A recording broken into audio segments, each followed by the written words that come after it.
Time now to ask the expert. With school coming to an end, it's time to get creative to help the kids who will be looking for something to do this summer. Yeah, we have an obstacle course. The goal, get the kids outside, wear them out. Personal trainer Allison Schnelle here from the Kaizen Studio Fitness Center.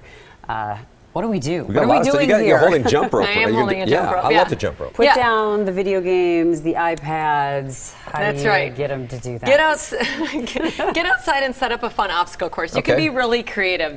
These are just a few exercises that I thought of that would be fun, but you really can be creative. If your child is into soccer, use a soccer goal. If your child's into basketball, use some kind of basketball in the obstacle course. But really the whole idea is to get them outside, and as they're going through it, you can go through it and you can get a good workout with a lot of these things. I would set this up in a straight line across the yard or take it out to a park. Sure. Here we're going to be using a little bit tighter of a space, but a great way to start is jump rope. Kids love to jump rope.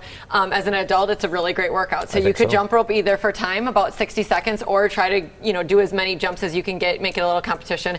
Who's the first one that can get to 100 jumps? So that would be a great way to go. You're not going to jump rope for us? I could do just a few. Can you talk and jump rope? I can't. I for sure can talk and jump rope. My problem is so I always grab the jump rope that's too short. Yeah, you need to make sure it's long enough. You want to hold it about to your armpit, and it should be touching the ground. That's a good length for you. From there, we're going to go to hopscotch. So hopscotch, you can draw on your sidewalk. I have some rings here, so it'll be. We're trying to get out of the way here. 1 out, 2 in. You're going to alternate. That's going to be a really good low impact kids plyometric. Don't they love that? They do. They love doing games like that. Game, growing up? Yep. From there, we're going to go into a push-up position over hurdles. So we're going plank position. You're walking over the hurdles. Kids are going to like that. Keep your hands right underneath your shoulders. This is going to be a really good core and shoulder exercise. I thought we were jumping though. Yeah. So I was like, you I got that. You could jump. And then another one would be a low shuffle. So staying low and getting your knees up over the hurdles. Right. So those are just a few fun ones you could do. You could make it into a straight line, race through it depending on how many kids you have, depending on how old your kids are.